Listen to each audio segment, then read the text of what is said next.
Hey, how's it going? If you have a minute or two, do you mind if I talk about this game I just finished? So I just finished up Indivisible, an RPG style game developed by the now shut down Lab Zero Games, better known for their work on Skullgirls. I had first heard of it when they were trying to fund the game in 2015, ending up on Kickstarter. The campaign was successful and it released on most consoles in 2019, with the Switch version being released in 2020.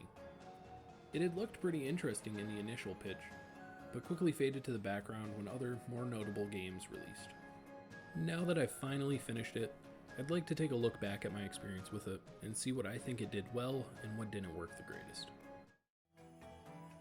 Our story hard opens on a group of warriors fighting what appears to be 3 glowing balls?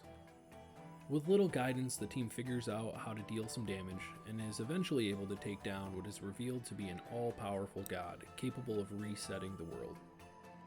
Once the god is sealed away, we jump forward 16 years to the present, where we meet our actual protagonist, Ajna.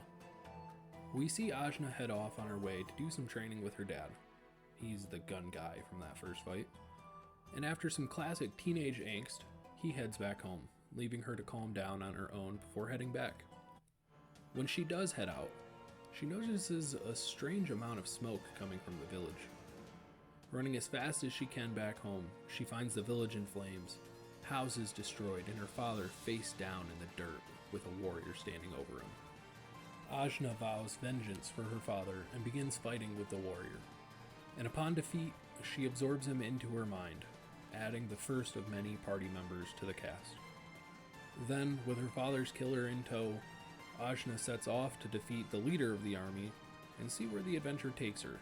Spoiler, the adventure will take her across the world, solving problems that arise when she's tricked into waking up the god, with the ultimate goal of stopping the world from being reset.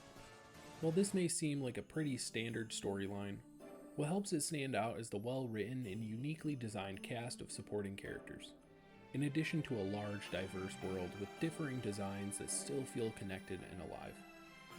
Much of the story's details focus on Ajna's growth as a person, learning to handle her emotions and how to make difficult decisions, in addition to exploring the different party members' personalities and their backstories. This all adds together to help ground the story in a way that makes it feel personal. One of the biggest reasons I wanted to play this game was the art direction, with the animated segments immediately catching my eye. Come to find out that both Studio Trigger and Titmouse Inc. worked on the animations for this game. Aside from the animations, the hand-drawn art style makes the entire journey a visual treat to play through. Character designs within the core cast are all visually unique, with some still looking reminiscent of their previous work on Skullgirls. This sentiment continues on with the NPC and enemy designs as well. For the most part, the NPC designs are unique. Some of the NPCs were designed as references to internet icons, other video game characters, or even designed by some of the Kickstarter backers themselves. And while there were some reused models here and there, they were few and far between. Now, enemies suffer more from the reused models than the NPCs, but that is to be expected in a game with repeatable fights. Overall, I like the character designs, but some feel a bit more refined compared to others, with some looking like old Newgrounds animations right next to an intricate over-the-top OC. This problem doesn't extend to the zone designs, where every locale is visually distinct from the previous one. Even if the level themes aren't fully unique, they still feel at home within this world. Now, for the thing I was most curious about. How does the game play out? It's both straightforward and a little complicated. So the easy answer is that the gameplay is heavily inspired by Valkyrie Profile, an RPG from 1999 for the PS1. It was developed by Tri-Ace and published by Square Enix. I'm not familiar with the series, let alone the game in reference, but after watching a little bit of gameplay, I was actually surprised how similar the two looked. Now, for the longer, more intricate answer, this game combines 2D platforming and an action turn-based combat with light RPG elements. Much of the game consists of your standard 2D platforming. There isn't much unique here, with most platforming techniques being present in other series. Despite that, the overall platforming experience isn't bad. The paths you need to take are pretty clear, with most jumps immediately telling the player whether or not it's possible at the time. As you progress through the story, Ajna will gain more abilities to progress further through the game, with every location having hidden paths and rooms locked behind abilities, and upgrade gems scattered throughout as well. Backtracking is heavily incentivized. I felt that the overall challenge was pretty fair, with a steady increase in difficulty in line with the new traversal methods you unlock. My only problem with this aspect of the game was just the sheer amount of movement options at your disposal. I was tripped up quite a bit by inputting the wrong buttons, even towards the end of it. Other than platforming, the rest of your time will consist of fighting enemies with a combat system that feels more like a fighting game than your standard RPG. Fights play out in a sort of turn-based setting, with your party consisting of Ajna and 3 other party members, with the player's actions being based off a light ATB gauge in addition to action points. You perform attacks by pressing the corresponding face button and either up, nothing, or down, using up action points in the process.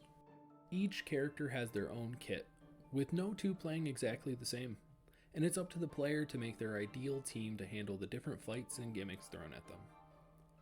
Overall, it's a pretty fun system, focusing on the synergies between the colorful cast of fighters while pushing the player to learn how to juggle enemies and link together attacks to prevent the enemies from acting.